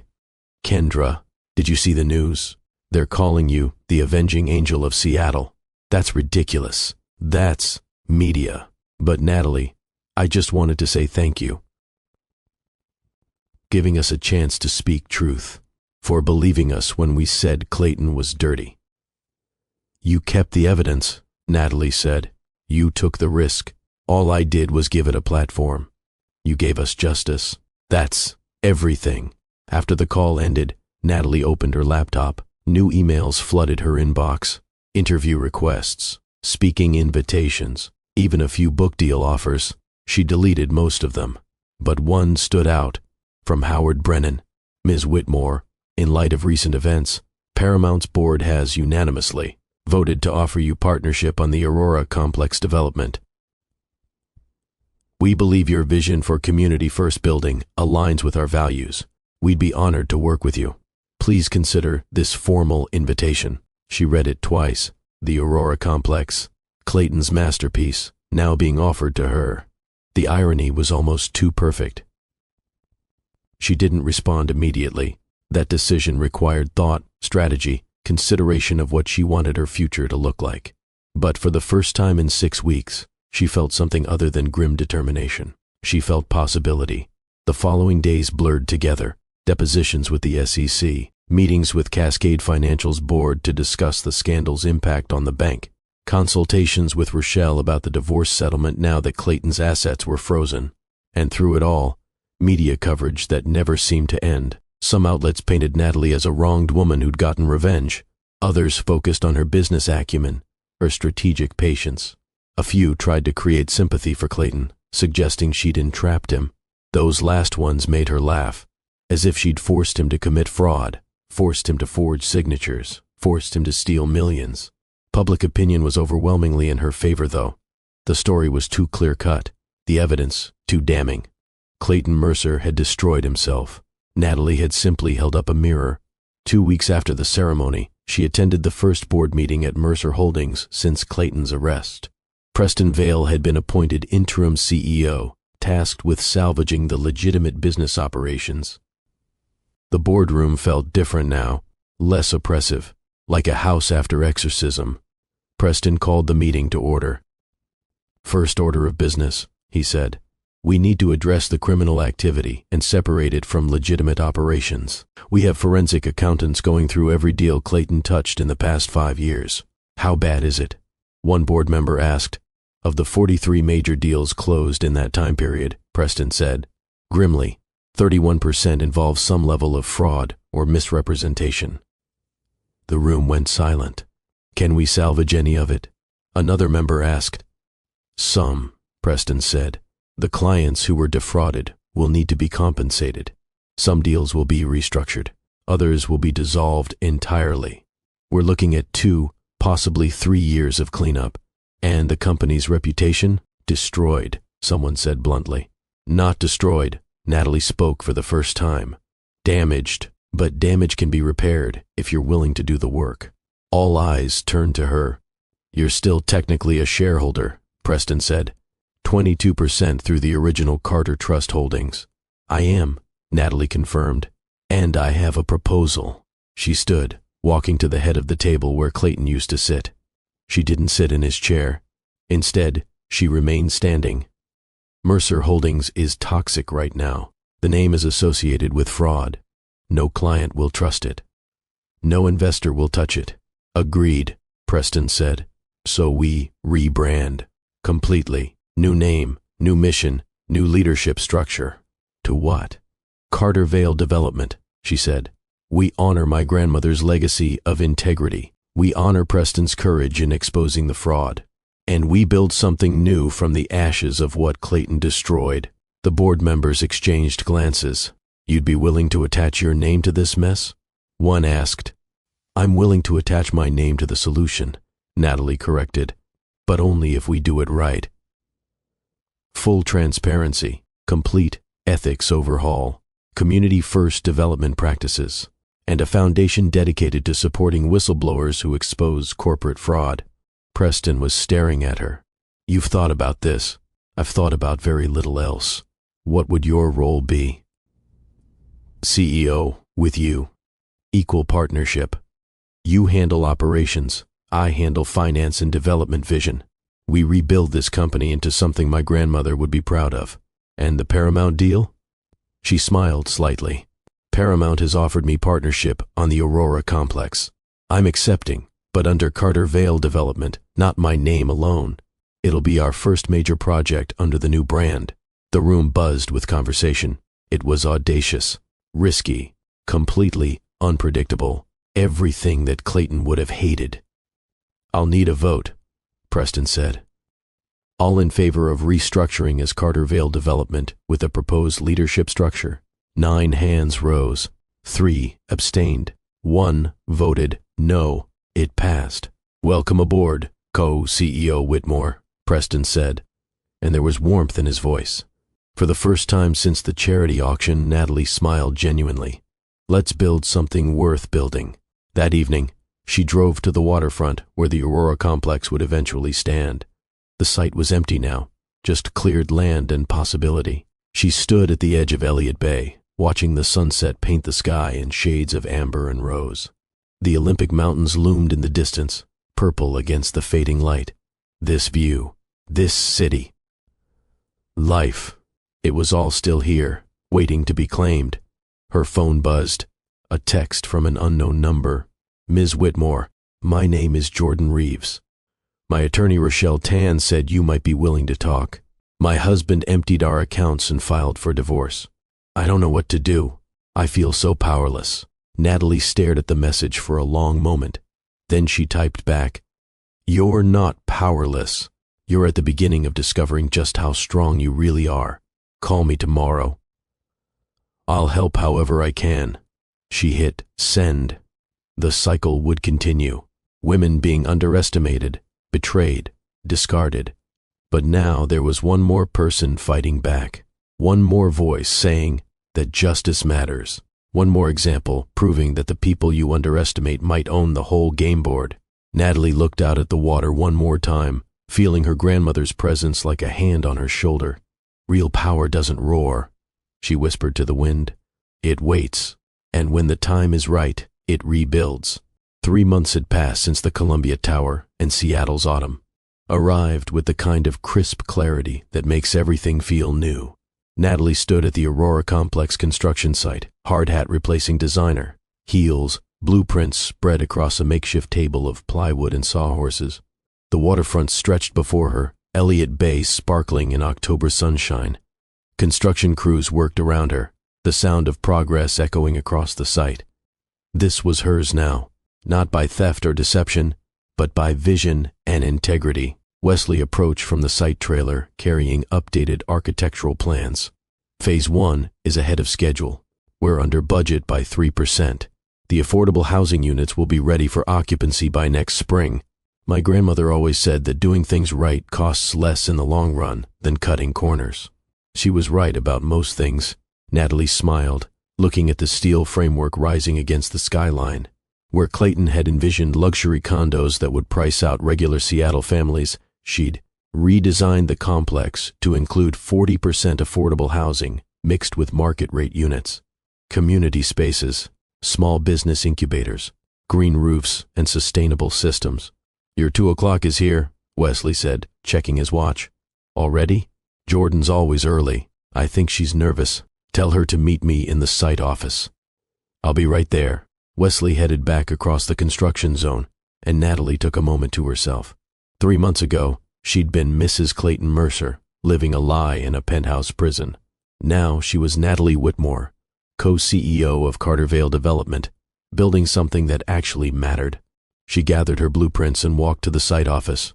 Jordan Reeves waited inside, perched on the edge of a folding chair like she might bolt at any moment. Jordan was 31, with exhausted eyes and the careful posture of someone who'd learned not to take up too much space. "Jordan," Natalie said warmly, "thank you for coming. Thank you for seeing me. I know you're busy with all this. Never too busy to help someone who's fighting the same battle I fought." Natalie poured 2 cups of coffee and handed one to Jordan. "Tell me where things stand." Jordan wrapped her hands around the cup like it was anchoring her to reality. "My husband Marcus filed for divorce 6 weeks ago. He's been having an affair with his business partner for over a year. When I found out, I confronted him. He laughed, actually laughed, and said I should be grateful he's giving me anything at all. How much did he take? Everything. Our joint accounts. Empty. The investment portfolio we built together transferred to accounts I can't access. Even my grandmother's jewelry that she left me, he sold it and said he needed the cash for business expenses." Natalie's jaw tightened. "What does your attorney say?" "That without proof of where the money went, it's my word against his. He's claiming business losses, failed investments, legitimate expenses. My lawyer says we'll get something in the settlement, but maybe 30 cents on the dollar, and you don't believe the money's actually gone." Jordan looked up sharply. "No. I saw the bank statements before he locked me out of the accounts. $400,000 didn't just evaporate. He hid it somewhere. Then we find it. The same way I found Clayton's. We trace every transaction, follow every trail, and we find the weakness in his story." Natalie pulled out her laptop. "I'm going to connect you with Wesley Park. He's a forensic accountant who specializes in uncovering hidden assets. I'm also going to introduce you to Rochelle Tan, my attorney. I can't afford. You're not paying. Consider it an investment in justice. Why would you do this for me? Because someone gave me truth when I needed it most. Because women like us need to stop fighting alone." She paused. "And because your husband, like mine, made a critical mistake." "What mistake?"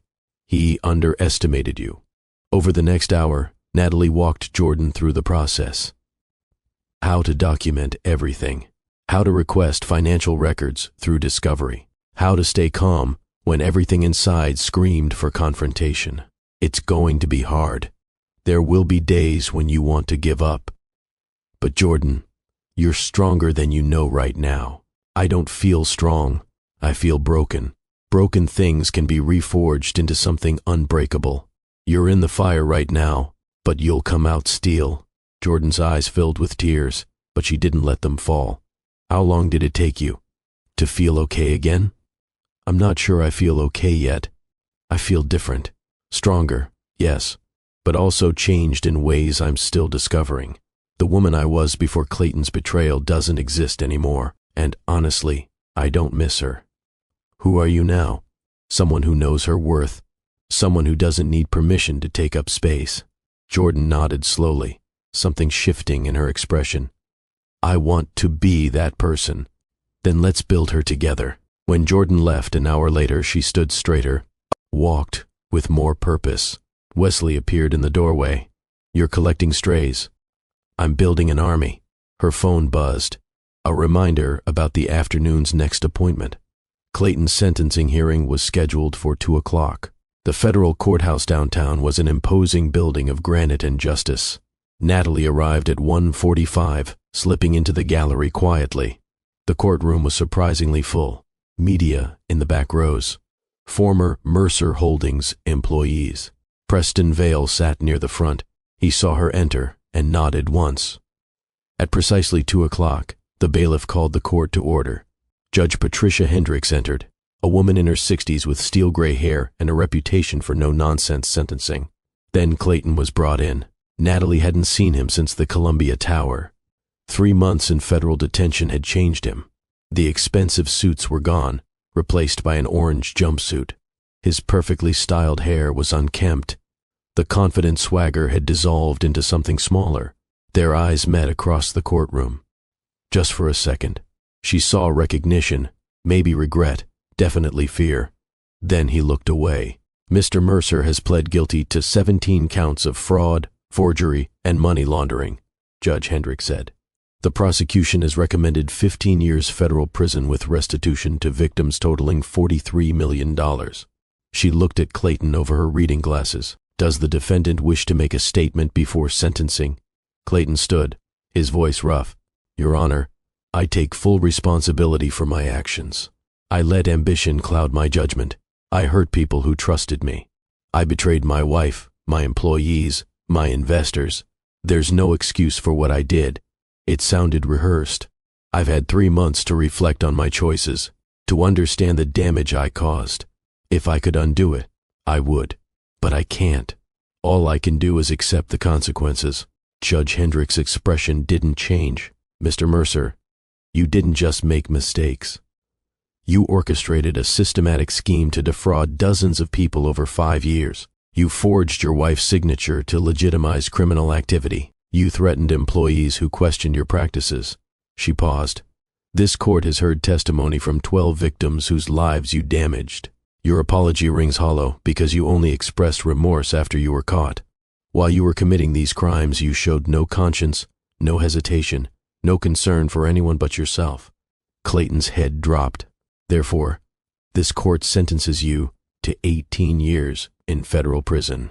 You will serve a minimum of 85% before parole eligibility. You are ordered to pay $43 million in restitution, and you are permanently barred from holding any corporate officer position.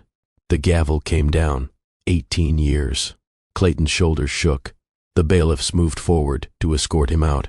As they reached the door, Clayton looked back one more time. Found Natalie in the gallery. She met his eyes steadily, felt nothing. No satisfaction, no anger, no lingering hurt. Just the quiet certainty that justice had been served. Then, he was gone. Preston appeared beside her as they exited. 18 years. He'll be 64 when he gets out. If he serves the full sentence, he will. Federal time doesn't allow early release. 85% minimum means 15 years, no matter what. Outside the courthouse, reporters clustered on the steps. Cameras ready, questions shouted. Ms. Whitmore, how do you feel about the sentence? Are you satisfied with the outcome? Natalie paused. Today, justice was served. Not just for me, but for every employee Clayton threatened, every client he defrauded, every person he harmed in his pursuit of wealth and power. Her voice was calm, measured. I hope this case sends a clear message. Fraud has consequences. Betrayal has consequences. And the people you underestimate might be the ones who bring you to justice. She paused. To anyone watching who's facing similar betrayal, who feels powerless against someone more connected or wealthier, I want you to know this. You are not powerless. You are not alone. And you are stronger than the people who hurt you will ever understand. Do you regret your marriage to Clayton Mercer? Natalie considered the question. I regret that he chose deception over partnership, but I don't regret who I became in fighting back. Sometimes the worst things that happen to us forge us into who we were always meant to be. Now listen, before we continue, I need you to pause for just a second. If you're feeling this story, if Natalie's journey is resonating with you, hit that like button right now. And I want to hear from you in the comments. Tell me, have you ever been underestimated by someone and then proved them completely wrong? Or just type I'm with you, Dr. Phillips, and let me know where in the world you're watching from. Are you in New York? Toronto? Johannesburg? I read every comment. And if you haven't subscribed yet, subscribe to Love and Twilights with Dr. Phillips right now. We bring you stories like this every week. Stories about resilience, justice, and transformation. Hit that notification bell. All right, let's continue. Preston, Rochelle, and Natalie found a quiet bar in Pioneer Square after the sentencing. To justice, Preston said, raising his glass of whiskey. To integrity, Rochelle added. To new beginnings, Natalie finished. They drank. How's Carter Vale doing? Rochelle asked. Better than expected. We've settled with most of Clayton's victims, restructured the legitimate deals. We're still cleaning up his mess, but we're profitable again. And the Aurora complex? On schedule and under budget. We break ground on Phase 2 next month. Natalie's phone buzzed. A text from Jordan. Just met with Wesley. He found something. Thank you for believing me. She smiled and showed the message to the others. Another one? Rochelle asked. Another one. Jordan Reeves. Her husband emptied their accounts and filed for divorce. Wesley's helping her trace the money. How many does that make now? Including Jordan. 7 women in the past 3 months. Rochelle whistled softly. You're building a movement. I'm just helping people who need it. That's how movements start. One person helping another, until suddenly there's an army. They stayed until the sun set, talking about the future instead of the past. When they finally left, Natalie stood on the sidewalk, looking up at the skyline. It looked different now, more real, more honest. She drove to her grandmother's house in Queen Anne, the Tudor with its creaking floors and overgrown garden. She'd sold the penthouse 2 months ago, donated half the proceeds to charity, and put the rest into a foundation for fraud victims. As she unlocked the front door, her phone rang. Kendra Wells. Did you hear the sentence? 18 years. Good. That's good. He deserves every day of it. And Natalie, I got a job offer today. Brennan Development wants me to head their contracts division. That's wonderful, Kendra. It's because of you. Because you gave me the chance to testify, to tell the truth. That gave me credibility I didn't have before. You always had credibility. You just needed someone to listen. That night, sitting in her grandmother's study, Natalie opened her laptop. An email from an address she didn't recognize. Subject line, thank you. Ms. Whitmore, you don't know me. My name is Patricia Eng. I worked at Mercer Holdings 4 years ago. Clayton forced me out when I questioned a billing discrepancy. I thought I was the only one. Thought I'd done something wrong. Watching you fight back, seeing justice served, it healed something in me I didn't know was broken. Thank you for your courage. You saved more than your own life. You saved all of ours. Natalie read it 3 times, tears blurring the words. She typed a response. Patricia, thank you for trusting me with your story. You weren't wrong to question that discrepancy. You were brave, and I hope you're healing now. If you ever need anything, I'm here. She closed the laptop and made tea the way her grandmother used to, carried it to the living room, and sat in her grandmother's chair by the window. Outside, Queen Anne's streets were quiet. Families in their homes, lives being lived. She'd fought so hard to get here, to this moment of peace. And it was worth every battle. 6 months after Clayton's sentencing, Carter Vale Development held a ribbon-cutting ceremony for the Aurora Complex's first completed building. It was a crisp April morning. The building stood proud against the skyline, glass and steel in sustainable design, with ground-floor retail spaces, already leased to local small businesses and upper floors divided between affordable and market-rate housing. A crowd gathered, city officials, community leaders, future residents, media, of course, but also everyday Seattleites who'd followed the story. Natalie stood at the podium with Preston beside her. She wore a teal dress and her grandmother's pearl necklace.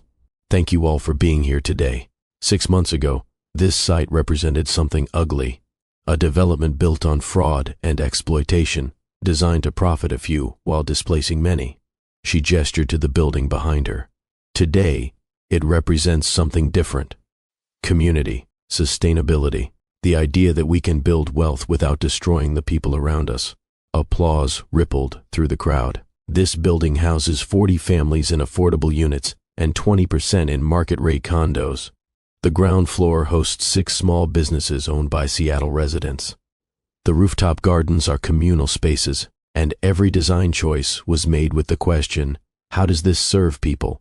Preston stepped forward.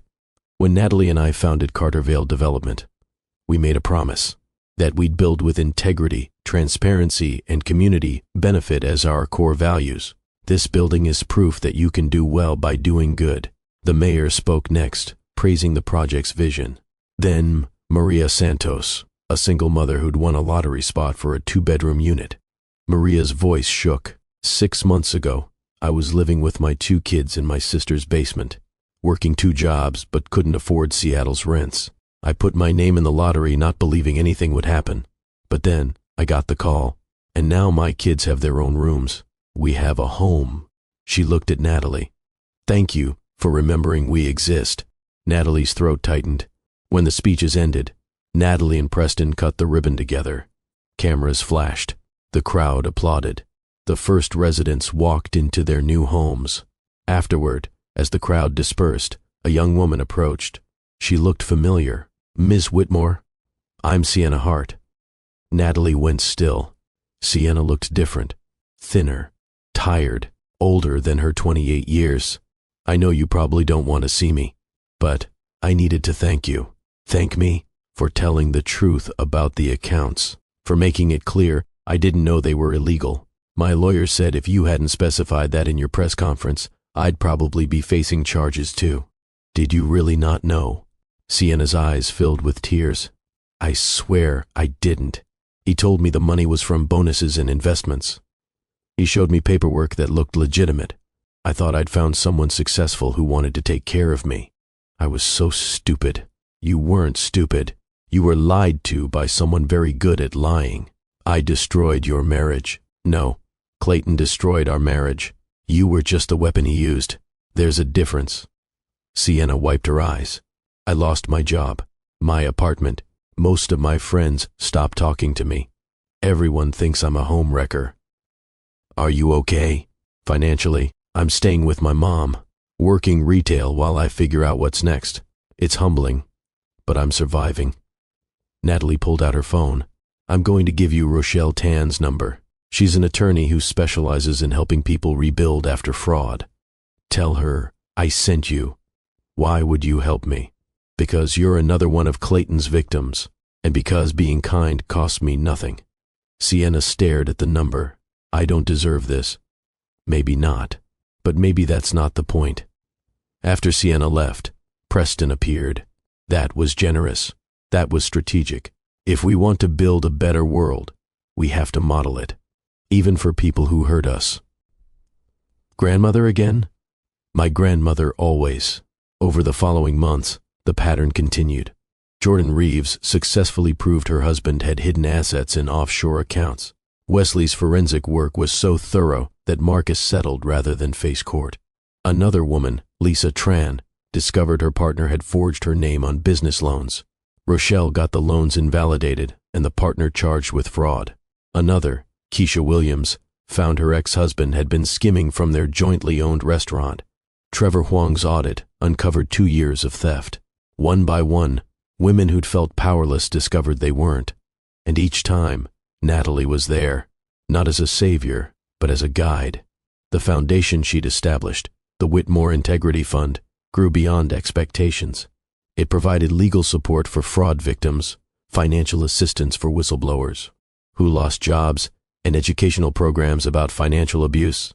One evening, nearly a year after Clayton's sentencing, Natalie sat in her grandmother's study, checking emails. Messages from Jordan, from 2 other women she was helping, from Wesley with financial reports, and one from an address she didn't recognize. Ms. Whitmore, my name is Amanda Chen from the Seattle Times. Is it true you're taking over additional buildings in the Aurora Complex development? Natalie smiled. News traveled fast. She typed back, my focus right now is on ensuring we build communities, not just structures. Cartervale Development will continue expanding projects that serve people, not just profit margins. She closed the laptop and walked to the window. The view from her grandmother's study looked out over the neighborhood. Modest homes and old trees and real people living real lives. This was more authentic than the penthouse view had ever been. At 3:30, she dressed for a community meeting. Navy suit, professional and approachable. She pulled her hair back simply. The meeting was with residents of South Seattle facing displacement from a new development. The developer was using aggressive tactics, fraudulent appraisals, political pressure. Natalie had agreed to consult on their behalf. The community center was packed when she arrived. Families who'd lived in the neighborhood for generations. Small business owners, elderly residents on fixed incomes. A woman named Gloria Martinez led the residents' coalition. "Thank you for coming, Ms. Whitmore. We've heard what you did with the Aurora complex. We're hoping you can help us. Tell me what you're facing." For the next 2 hours, Natalie listened, took notes, asked questions, and began formulating a strategy. By the time she left, she'd agreed to have Wesley audit the developer's finances and Rochelle review their permits and contracts. "Someone has to fight back," she told Gloria. "Might as well be someone who knows all the tricks." Driving home, she felt it. The absolute certainty that this was her purpose, using everything she'd learned, every battle she'd fought, every scar she'd earned to help people facing their own battles. 2 years after Clayton's sentencing, Natalie received a letter forwarded through her attorney from the federal prison. She almost didn't open it, but curiosity won. The handwriting was Clayton's, shakier than she remembered. "Natalie," it began, "I don't expect you to read this. I don't expect you to care. But my therapist here says I need to take accountability, so here it is. I destroyed our marriage. I stole from you. I betrayed every promise I made. And I did it all because I convinced myself that success justified any method. I was wrong. Completely, devastatingly wrong. You tried to tell me once that we were partners. I dismissed that, told myself I was the visionary and you were just support staff. I see now how arrogant that was. You were always the stronger one, the one with actual integrity. I just had ambition, and ambition without integrity is just destruction wearing a suit. I'm not asking for forgiveness.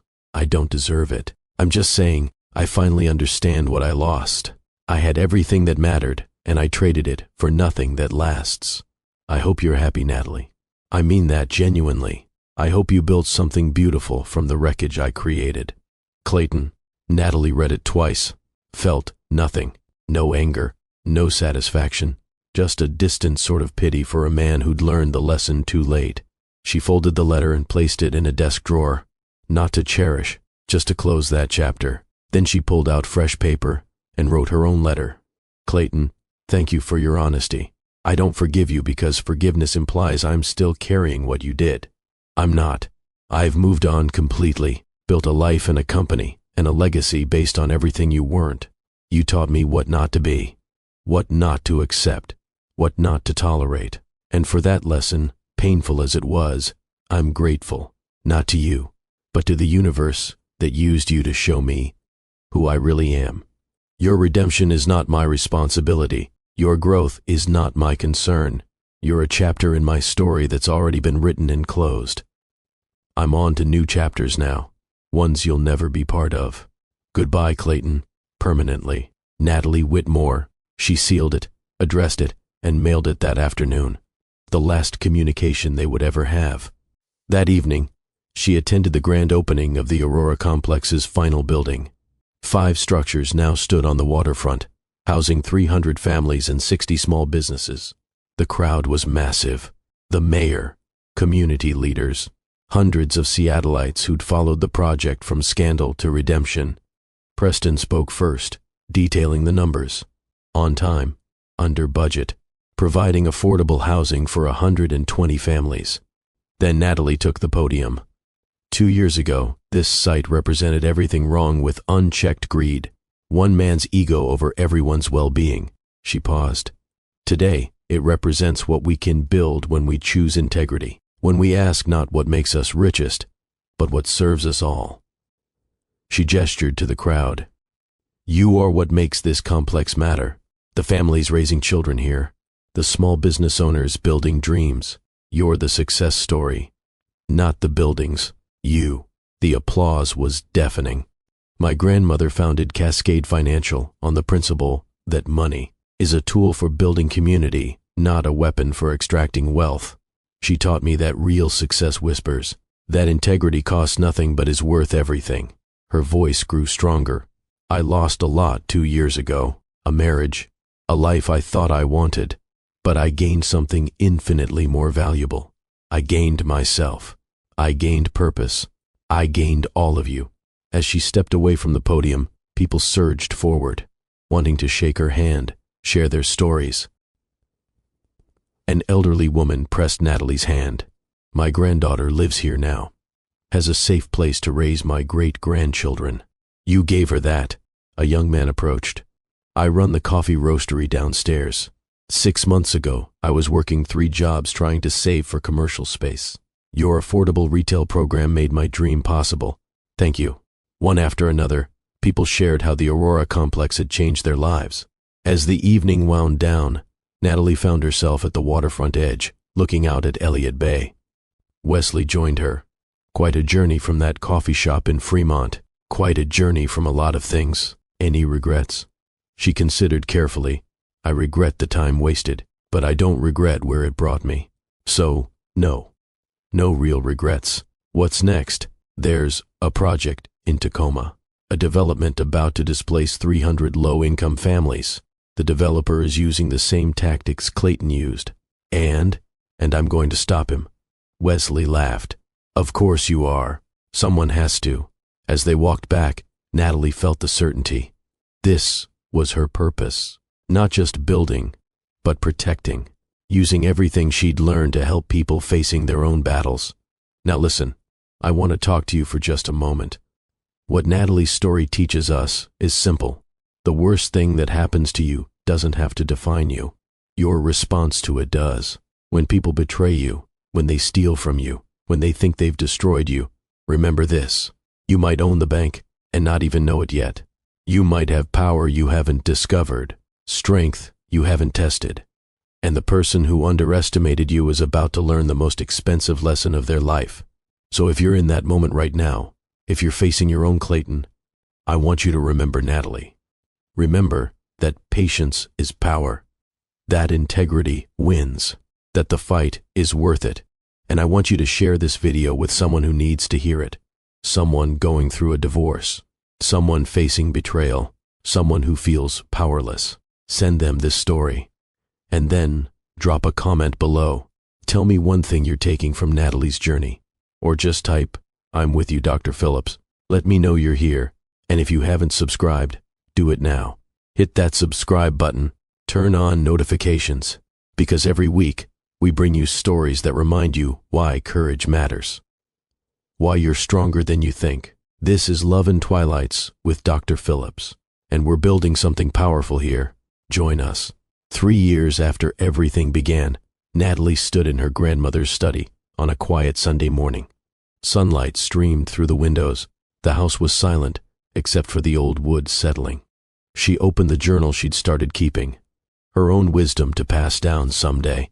She wrote, What I've learned. Betrayal reveals character, yours and theirs. Pain is a teacher if you let it be. Strength doesn't announce itself. Community is everything. Justice is possible, and the person you become in fighting back is worth more than the life you lost. She closed the journal and looked at her grandmother's photograph on the desk. Did I do right by your legacy? The photograph didn't answer, but Natalie felt it in her bones. Yes. Her phone rang. Jordan. Natalie, I got the settlement. 65 cents on the dollar. Wesley's forensic work was so thorough, Marcus didn't even want to go to court. That's wonderful. And I wanted to tell you, I'm starting my own business. Financial consulting for women going through divorce, helping them protect their assets before it's too late. Natalie smiled. Your grandmother would be proud. Yours taught me well. After the call, Natalie walked through the house. Every room held memories now. The war room meetings, the late nights strategizing, the tears and triumphs of rebuilding. She'd come so far from that rooftop auction, from the woman who'd stood frozen while wine cascaded down her dress, from the wife who'd discovered empty accounts and divorce papers. That woman was gone. In her place stood someone who'd learned that real power doesn't roar. It waits, and when the time is right, it rebuilds. The doorbell rang. Natalie opened it to find a young woman, maybe 25, with nervous eyes. Ms. Whitmore? My name is Rachel Kim. Rochelle Tan gave me your address. She said you might be able to help. My fiancé, he's been moving money and I don't know where, and I found some documents and I think—" She stopped, overwhelmed. Natalie stepped aside. "Come in, Rachel. Let me make some tea. And then you're going to tell me everything." Because the cycle continued. Women being underestimated, betrayed, discarded. But now, there was someone fighting back. Now, there was an army. As Rachel settled at the kitchen table, her story spilling out in fragments, Natalie felt her grandmother's presence stronger than ever. This was the legacy. Not buildings or bank accounts, but women helping women. Survivors creating survivors. The broken becoming unbreakable. Steel wrapped in silk. That evening, after Rachel left with Wesley's contact information and Rochelle's number and a plan, Natalie returned to her study. She pulled out a piece of paper and began writing. Not for herself, for every woman who would come after. To the woman who just discovered the betrayal, she wrote. To the one holding divorce papers or staring at empty accounts or finding evidence of lies. I want you to know this. You are not powerless. You are at the beginning of discovering just how strong you really are. The person who betrayed you made a critical mistake. They underestimated you. They thought you were weak, thought you'd accept defeat, thought you had no options. They were wrong. You have more power than you know, more resources than you've discovered, more allies than you've met yet. And you have something they'll never understand. You have integrity. And integrity, in the end, always wins. So breathe. Plan, document everything. Find your team. And when the time is right, when you've built your case and gathered your evidence and positioned yourself perfectly, strike. Not with anger, not with revenge, but with justice. And when you do, when you watch their empire of lies collapse, when you rebuild something beautiful from the ashes they left, you'll understand. The worst thing that ever happened to you was also the thing that freed you to become who you were always meant to be. You are stronger than you know, braver than you feel, more capable than they ever gave you credit for. Welcome to the beginning of your transformation. Welcome to the fight. You're not alone anymore. Natalie Whitmore. She folded the letter carefully. Tomorrow, she'd give it to Rachel. And to every woman who came after, the cycle would continue. But so would the resistance. Outside, Seattle's evening lights began to sparkle. The city breathed. Lives continued. And somewhere out there, another woman was discovering betrayal, feeling powerless, thinking the fight was too big. But now, there was a blueprint, a path, a proof that justice was possible. Natalie stood at the window, looking out at the city she'd helped reshape. Her grandmother's voice echoed one more time. Real power doesn't roar, my darling girl. It waits, and when the time is right, it rebuilds everything they tried to destroy. Natalie smiled. Yes, grandmother, yes, it does. And with that quiet certainty, with that unshakable knowledge of her own strength, Natalie Whitmore turned from the window and walked toward whatever came next. Not as a victim, not as a survivor, but as a builder, a protector, a warrior wrapped in grace. Steel, wrapped in silk, exactly as her grandmother had taught her, exactly as she was always meant to be. Now, before I close, I need you to do something. If this story moved you, if it reminded you of your own strength, share it, post it, send it to someone who needs hope right now, and drop a comment. Tell me where you're watching from. Tell me what moment hit you hardest. Or just type "I'm with you, Dr. Phillips." Let me know you're here, because we're building something together, a community of people who refuse to let betrayal write their endings, who choose integrity over ease, who understand that the fight is worth it. Subscribe to Love and Twilights with Dr. Phillips. Turn on notifications, and join us every week as we explore stories that remind you why courage, justice, and transformation still matter. Until next time, I'm Dr. Phillips. Take care of yourselves, take care of each other, and remember, you're stronger than the people who hurt you will ever understand. The person you're becoming is worth more than the life you lost. Stay strong, stay fierce, and never let them see you as anything less than the force of nature you truly are. I'll see you in the next story.